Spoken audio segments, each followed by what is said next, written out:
आज की कहानी पछतावा। राजवीर मंदिर में बैठे कुछ सोच रहा था। उसी समय ही एक व्यक्ति आता है। उसे देखकर कह सकते हैं कि वो एक मुस्लिम है। वो मंदिर में आकर पूजा करता है। उसे देख एक ही सवाल दिमाग पर दस्तक देता है, एक मुस्लिम मंदिर में कैसे? वही एक सवाल राजवीर को उसकी सोच से बाहर निकालता है और वो शख्स की तरफ देखता ही है कि वह शख्स उस अनपूछे सवाल को भांप लेता है और वही मंदिर को ढेर पर राजवीर के पास बैठ जाता है और खुद ही कहता है, मेरा नाम अशफाक है, मैं मुस्लिम समाज से हूँ, रोजाना मंदिर आकर पूजा करता हूँ। राजवीर सुनकर आश्चर्य से पूछता है, यह अनोखा है, क्या इसके पीछे कोई कारण है?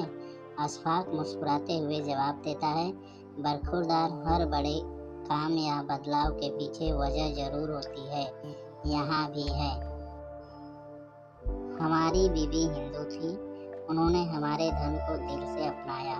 यही एक उम्मीद उनकी आंखों में हमारे लिए भी थी, पर हम जानकर भी अनजान बने रहे, क्योंकि यह हमारी शान के खिलाफ जो था। वो जीवन भर हमारे खातिर अपने भगवान से दूर रही और एक दिन वो हमसे दूर अपने भगवान के पास ही चली गई। उन्होंने हमें एक खत लिखा था जो उनके इंतकाल के बाद हमें मिला। उसमें लिखा था, उन्हें अपने ईश्वर से बहुत प्रेम था। वो हमसे छिपकर यहाँ इस मंदिर में आ जाया करती थी। हमें बुरा ना लगे इसलिए कभी बोल नहीं पाई, पर धोखा नहीं देना चाहती थी, इसलिए एक खत लिख दिया। उन्होंने हमारे प्यार के खातिर, हमारे अभिमान के खातिर अपनी इच्छा कभी जाहिर ना की, पर मरते मरते वो हमें सच कर गई। तब हमें प्यार की कीमत समझ आई, इसलिए उनके जाने के बाद ही सही, पर हमने उनकी वो एक इच्छा पूरी की।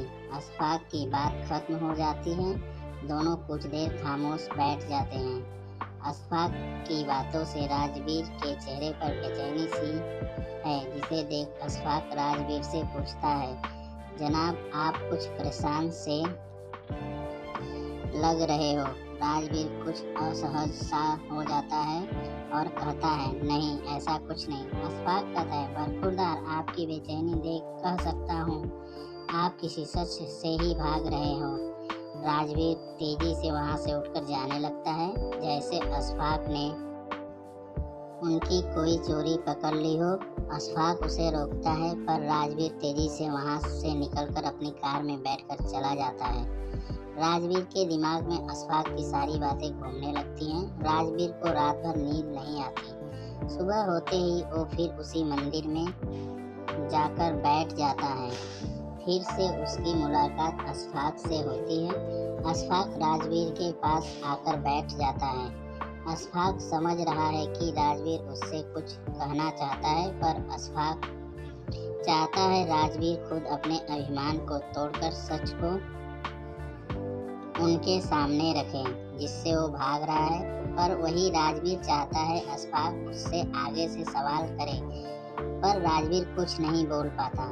2-3 दिनों तक यही चलता रहा। आखिरकार एक दिन राजवीर खामोशी तोड़कर बोलता है, असल में मेरी नौकरी में थोड़ी दिक्कत है, बस इसलिए परेशान हूँ। अशफाक जोर जोर से हंसने लगता है।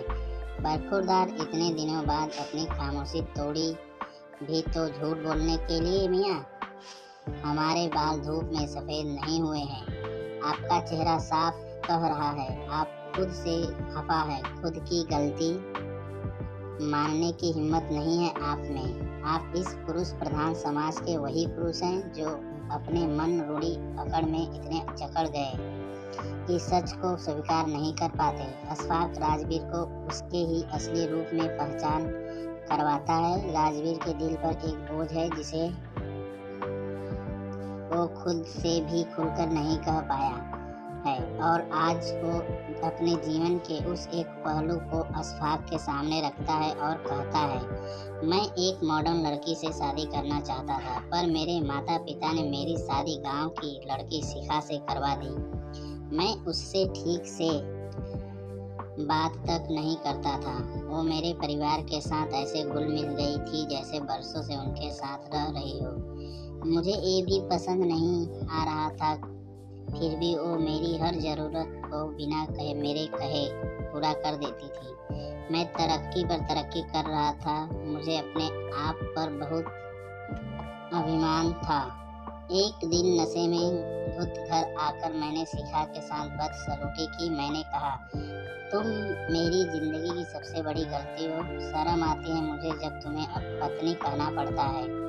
मैं बोलता ही गया। शिखा के लिए यह सब नया नहीं था, पर मेरे माता पिता के लिए ये एक कड़वे घूंट के समान था। बिना मुझसे बात किए वो शिखा को अपने साथ ले गए।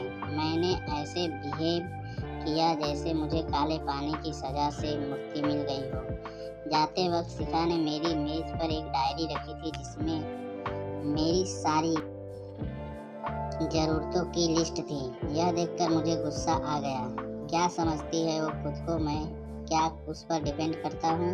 फिर मैंने सोचा, मैं क्यों चिढ़ रहा हूँ, वो तो थी ही गंवार, अब चली गई, मैं आज़ाद हूँ। ऐसा सोच मैं ऑफिस चला गया। ऑफिस में लंच ब्रेक में जैसे ही मैंने टिफिन खोला, मैंने उस महक को मिस किया जो रोजाना मेरे थके चेहरे पर मुस्कान बिखेर देती थी।